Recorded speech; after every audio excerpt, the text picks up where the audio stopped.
Welcome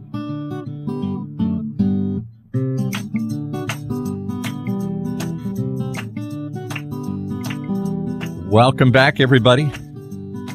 Time to grab your gear and take to the road.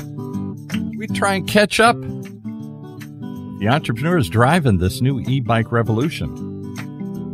And hear some of the love stories of those riding along. How they got their way onto an electric bike. And today, well, we've got a story we've kind of heard before. Let's see if it's got a different twist to it. Bring in some Pedego dealers here who joined the EBike Revolution way back in the early days here. Sherry and Steve Pike. Welcome, guys. Thank you. Thank you. All right. So tell us the tale of how you two met. You were in corporate America in medical devices. Is that true, Sherry? Is that where you work for, as it was McKesson? They're like a huge company that distributes medical devices or pharmaceuticals or something here? Yep, that's right. McKesson Corporation, largest and oldest medical supply company in the world. So I was an account executive, got recruited from my hospital job back in Virginia to move out here to Arizona. And Steve was doing what? I was a salesman, and we worked in the same division. And, that's kind of where we met. Sherry was a go-to gal, and that's kind of where we met. Okay. The go-to gal. What's a go-to gal? That you go to because she knows all the answers here? Exactly. Right. All right. So you showed her a thing or two, I'm told. You got her onto mountain bikes and other things when she came from the East and met you two, and suddenly you're off riding the West here like a couple of cowboys, only on a bike. Yeah. That's right. We both started out, we were cyclists, and, obviously, we had some things in common. Sherry was a road biker and I was a mountain biker. And we rode in several MS rides, and Sherry rode in a AIDS ride, or maybe more than one. But we had a lot of stuff in common. And whenever we finally got together, I wasn't going to go road biking anymore. So I was trying to get her into mountain biking. Right. And the first thing I did was buy her a mountain bike, and she tried clipping into the pedals when she was riding, and she was always crashing. A little different on a mountain bike. You gotta put your foot down once in a while here. Right, yeah. Right. So then I decided I would get a mountain bike tandem, and so we did that, and Sherry just closed her eyes on the back of the tandem, and. But anyway, we had a shared interest in bicycles, and we knew we wanted to do something together. So here we are today. But that's where you guys left it. You're just out riding bikes because you're in Arizona. You live near what? Glendale-Peoria. Where is Glendale? All I said is I remember a song by, I think it was Pure Prairie League or somebody like that. Somebody robbed the Glendale train about an old robbery in the Old West here or something. Is it like the Old West where you live? Oh, it is the wild, wild west here in Arizona. Everybody's got a gun. Well, I don't know if we'll go there, but yeah. Yeah, Glendale and Peoria are suburbs of the greater Phoenix metro area, kind of on the west side of town. Okay. But there's lots of, as I recall, I've been to Phoenix a number of times, not in a number of years, but you got the Camelback Mountain, you got all sorts of stuff around there. So there's lots of places to go out and mountain bike, right? Right. Yeah. There's lots of trails, lots of mountains, lots of hiking and biking. But it's definitely a resort style out here. Yeah. Sure. But Steve, you're in corporate America, 25 years. This is not the path to open a little e-bike store. Were you just burned out? Were you retiring? I was. Yeah. I've been in sales for probably 25 years. Then I was a product manager. If you know anything about McKesson, either are acquiring companies or divesting companies, okay. All the time. So all right. Sherry and I were in the same business unit at one point. Then they divested her company. They were kind of selling off pieces of our company and not hiring new people. And at the end of the day, our department had, we started with about 20 and I was the only person left. So I was just getting frustrated and I just needed something new. But new would be go to another competitor. New would be go to a startup in the field. New wouldn't be, hey, let's open an e-bike store. So talk about that, Sherry. You said you actually went to like a business broker or somebody and said, going to try opening our own little small business. Yeah. Yeah, Steve was done. He was done with corporate America, wanted to work for himself. We started looking at small businesses. We started working with a broker, and she was giving us all these crazy companies that she thought we would be interested in buying, from a delivery service to tire retreading shop to pizza. A tire retreading shop. Steve, that's my dream job. It's everyone's. So much mine, yeah. I wanted to get out of physical labor. I don't want to do any of that anymore. I don't want to count, I don't want to manage people, although I do manage people now. Yeah. But anyway, I was just ready to get out of corporate America, period. And wanted to do something I loved. And thank God I had my wife, and she convinced me to, do something in bicycles. So when did Pedego appear on your radar? When did electric bikes at all? Because you're early adopters. You got into this like the summer of 2017. That's like 5 years ago. I don't think there were many e-bike shops around in 2017. It's grown rapidly. Just one. And I started looking at, I told Steve, do something you're passionate about. You like cycling. Let's look at bike shops. So started doing some research. Came across Pedego, looked at their business model, and which is just amazing. And I'm like, this really sounds too good to be true. What did you like about the business model? We never really talk about that a whole lot on the show. I can guess, but you tell me, what was it that you thought, hey, this is the way to go? Yeah, so they're not a franchise, right. So you don't pay any franchising fees. We're all independent dealers. Pedego helps you be successful, because obviously when the dealers are successful, Pedego corporate is successful. Right. They help with all your marketing and marketing materials. Just amazing company with a great product, quality product, great people at corporate. We went out to California, met with Don and team, and we're just like, oh my God, this is amazing. We've got to sign up right now before they change any of this.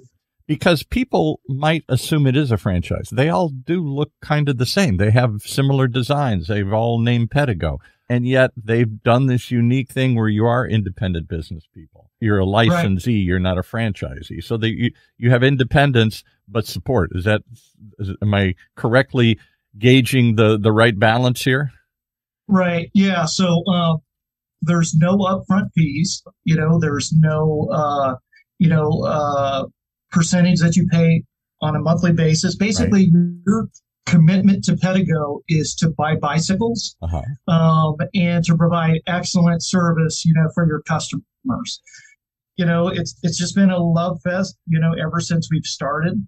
Let's talk about one more thing about it that I always thought was unique, and that is that the Pedego model, this independent dealer, but with a lot of support, somewhat like you'd get in a franchise system here, help you design, help you figure out the marketing, other sorts of things here. You're an independent dealer, but to license it, you're determining that you're only going to carry that product. That's not what most bike stores do. Most bike stores carry everything they can cram in the back. Yeah, so that is one of the things our agreement with Pedego is that we only sell the Pedego brand bicycle, no other electric bikes. I think it is Pedego more and more these days. I think it's been growing. I think it can change the name from Pedego to Pedego. But and I think that some people are wondering, can you commit to one brand? How did you feel about committing to just one brand? Does that make it easier to sell your products, or does that restrain you in some way? Because, I want to have this and this and this to cover all these different aspects of the market. Or I think initially you think it might restrain you. In fact, one of the law clerks that we had initially that looked over the contract, that was his concern, was he felt we're being too limited. Right. So that was his only concern with the agreement that we were signing with Pedego, but it didn't turn out to be true, because I think what happens if, you're selling just the Pedego brand, you're saying, I am so convinced of the quality of this product. This is the only thing I'm going to carry and the only thing I'm comfortable selling to the consumer. Right. What do you think of that, Steve? You're an old sales guy. Does that help the sales story? Does that show you're all in on the brand? Absolutely. I mean, nobody else carries a 5-year warranty on their product.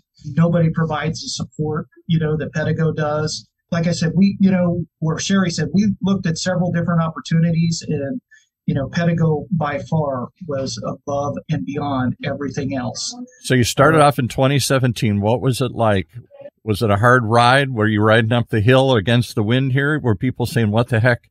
Forget about Pedego. What's an electric bike? What's an e-bike?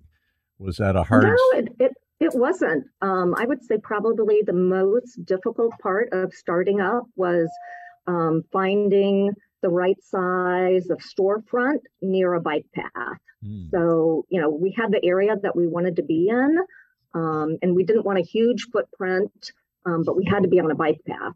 Why is that such an important feature? And I'll be honest, I guess when you say it, you go, duh, that makes sense because you can take it out and try it. And you're in another unique thing I always thought about Pedego is they really are pushing rent.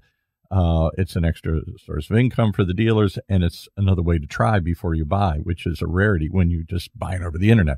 But why do you have to be near a trail? I've heard that so many times now, and it never occurred to me when we started this show. Oh, I'm going to open it near a trail. Why is that such a part of it? Right, exactly. So because rentals is a big part of the business, so sales, service, rentals are all part of the Pedego business model. Mm-hmm. So you definitely want to be next to a trail or bike path, something that makes it very easy for your renters who, a lot of times are not from your city or even your state. Right. So particularly in Phoenix where people are visiting, a lot of tourists. It's a resort area and all that. Yeah. Exactly. Okay. All right. So you picked the trail and you set off on this path. And what did your friends say back in McKesson? What are you guys doing? You're leaving the security of a corporate world to the uncertainty of a mom and pop bike shop? Talk about that, Steve. No, that's what I was thinking. Oh, you, not them. I was, second guessing, my decision. Yeah, I would. But,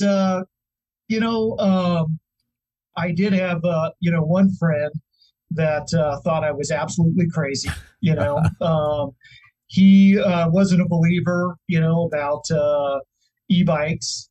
He thought it was just kind of a passing fancy. Fad. There'll be, somebody else will be a new fad next week here. And there have been fads. I've got a bunch of them in my garage. I talk about all the time. I think I've got some rowing machine that's sitting up in the rafters, all sorts of fancy exercise stuff. I thought this is going to get me back in shape. And all it did is fill up more space in my garage here after a while. Yeah, but I think that, we joined in, I think it was July of 2017, or June of 2017, going to the dealer meeting was incredible for us because we got to see other dealers getting different awards, learning about, how much they were selling, what type of opportunities are out there. And that was a big factor, just, kind of understanding where you could go, with this stuff. And they've been a great support for us, along the way. They helped us pick out the space, they helped us negotiate the lease, all that stuff. So it's, because you've never had a small business. There's a lot of other aspects to running your own shop that you don't think about, like getting a lease, like doing your own marketing and stuff. How hard is it to market these things? What did you do, Sherry, in the beginning? You're the go-to girl. What? And he said, give me an answer. There's nobody walking in the door. What's the go-to answer here? Right. So like Steve said, Pedego was very supportive in our marketing efforts. They helped us pay for some of our signage. They helped us pay for our delivery van. They helped us pay for the wrap of the van. So again, they help us with all of our marketing. They pay for our business cards, all of our materials, our handouts to I really didn't know they did all that. Yeah, right. Yeah, help us with our website. So they really, again, like I said, they're successful because we're successful. Well, I must have been successful because 5 years later, you're still around, and I hear you just opened a second store. Tell me about that one, Steve. Yeah, that store opened up. It's in Goodyear, Arizona, and we just opened up about a month ago, and it's about the same square footage as our little store here. Our store here is about 1,400 square feet. Wow. And last year we did about $1.2 million at our current store. 1,400 square feet, and you almost did and $1.2 million. I'm going to do the math, but that's a pretty high return per square foot there. Right. And we're hoping there's going to be more, out in Goodyear. So, and there's a lot of growth out in Goodyear. It's in the West Valley.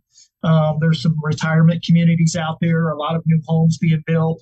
warehouses being built everywhere. It's it's one of the top 10 growing cities in the U.S. So wow. And Goodyear, we were chatting beforehand. We were all asking, why is the name Goodyear in Arizona? And you said because they used to grow cotton that had something to do with tire manufacturing, the fibers or something, I guess, or something. Right. That's the story, right? So Goodyear, corporations are still chasing you, Steve. You're in Goodyear. That sounds like a company town to me here, named by a massive corporation. No, it's out in the middle of nowhere. All right, so you got 2 stores. Where does this go? I mean, is this just it at this point in your career? And I hope this doesn't offend you, but you might be slowing down a little bit here. This might not be the desire to build an empire, but why build a second store? I was wanting to retire, but apparently that's not Steve's plan. So. He didn't. He didn't. More. 2 is enough. Yeah, well, Sherry has always wanted a house on the beach. And I told her, we could probably afford a house on the beach in Texas or, someplace like that. But she wants to be in California. Yeah. I said, well, if you want to retire and have a beach on the, coast in California, we're not going to do it with one store. So I said, we're going to have to open up another store. It's just basic retirement planning. That's all it is. Just basic Exactly. retirement planning. All right. Just diversifying your investment portfolio here. Well, it sounds like a fascinating ride here. Has it been everything you thought it would be, Sherry? We'll start with you first. Yeah, absolutely. So, Pedego's tagline is hello fun. So we've definitely been having fun. Not a stressful, or at least for me, not stressful. I'm only at Pedego once a week. So, not a stressful job. It's a fun job. When I'm there, we have fun. I think Steve and his guys have fun when they're at work. And obviously when I do retire from, again, my second corporate world job and work again full-time at Pedego, we'll just be having fun every day. And what do? You work at a hospital as a volunteer coordinator? I do work I work at a hospital. I'm the volunteer coordinator here. Okay. Well, it sounds like you've almost got some volunteer coordinators that come to your company. I'm told you got one of the bigger, better brand ambassadors. These customers have become so passionate, they literally go out and tell the world about the products for you here. Is that true? Well, you stumbled into the store and had to say hi to you here, and that's what delayed the interview. You're so passionate about saying hi to you here on. Right. Rich is, so Pedego has an ambassador program where, you have these customers that come in and they love their bikes so much. As a matter of fact, Rich's family. They're fanatical about the bikes. Yeah. Yeah. They have 17 bikes. What? Pedego bikes in their family. Oh my God. Yeah. And so he's telling everybody, about it. And so the ambassador program allows them to get a benefit from telling people about our bikes. They earn some points or that they can use for gear or other sorts of things or services, I guess, or something. Right. So it's a terrific program. And he's referred probably, I don't know, maybe $250,000 in bikes, sales. He's not a salesman, but and he's there at your store like all the time. I mean, he doesn't just like call you up and say, "Hey, I got another one for you here." He hangs out. Well, he sometimes comes he down. does. Yeah, right. He travels and he hands out business cards whenever they travel during the summer, and then he comes in here, 3 days a week and helps out, and he's on his bike every single morning. Wow. Well, this may amaze you, but my dad was an old car guy here. He was in charge of dealer relations for Chrysler Corporation, was a regional manager of various places. And that was their dream in the car business back in the 60s stuff. They used to call them bird dogs. Somebody would flush out a lead for you here. And you gave them a little spiff, as they say, $50 or something. And you tried to have little parties and get them excited. But it was pretty hard. It was just like one or two. Okay, maybe I'll tell my neighbor where I bought my Chrysler here. But they weren't out riding around town in the Chrysler passing out cars for the local Chrysler dealer. I don't think so. I mean, my dad never told me those stories. That was their dream. How do you get people so passionate they want to ride around and pass out your business cards here? Well, we have two people, two gentlemen that bought bikes from us, and they work at my store now. Oh, they love their bikes. One of them was one of my first customers. His name is Dwayne, and he's been with us for about 4 years now. He bought a Ridge Rider. He absolutely loved it. He went on, biked every single day. Everyone he saw, he talked about it. And he came in one day and said, "Do you need some help? Because I'm retired." And I said, well, sure. So he's been with us for about 4 years. And the other gentleman is Sean. And he bought 3 bikes from us. And he loves them so much. He would come in like once a month to see what accessories we have. And one day, he's kind of semi-retired, moved here from Washington. And one day he asked me for a job. He's 44, and he's been with us for almost a year now. So they just love it. So this may surprise you, but when I bought my last Chrysler here, I stay in the family business here. It never occurred to me to not only drive around town and pass out the cards for the local Chrysler dealer. It sure never occurred to me to quit my day job and say, can I go work for you? This sounds like the coolest place in the world here. I may surprise you, but I just don't think that happens a whole lot in a whole lot of other products. It's part of the mystery of this whole Pedego movement, and I think this whole e-bike movement. Absolutely. I think so. It's just, if you're having fun, you might as well work, where you're having fun, right? Yeah, exactly. Well, it sounds like you're doing exactly that, and it's been fun having you on the show. Tell us where the 2 stores are located if anybody wants to stop by and have fun with you as well, and just hang out with you. Our original store, we opened in Glendale, and then we kind of outgrew it. So we moved to Peoria, which was just about not even 5 miles away. So the original store is called Pedego Glendale-Peoria. And then our second store that we just opened is a little further west of us, kind of off the 10, headed to LA, in Goodyear. Because we know you're going west, and eventually you're going to make it to California and live on the beach. So maybe you just do it in increments. The next one is like at the state border, and the next one is in, I don't know, Palm Springs or something, whatever. You just, there's a deal of this, sorry, but, wherever it is, you got to find, you incrementally work your way west. Right. Yeah, I hear it. That sounds good. Okay. Well, go west, young man. I heard that always worked a long time ago here. I guess it still works for you two and for others. Sherry and Steve, I don't think you realize what an amazing story this is, really. From corporate America to riding around an e-bike store with people so excited. Hey, can I refer you to customers? Can I come work for you? Can I pass out your business cards? Can I? Sure. Why not? All right. Thanks so much for joining us here on today's episode of the Pedego Podcast. And there you have it, folks. Really, maybe I'm the only one who just finds this amazing and amusing, but I think it's all part of this ongoing e-bike revolution. And I love talking to the entrepreneurs driving it and the love stories of those riding along. Brought to you by Pedego Electric Bikes.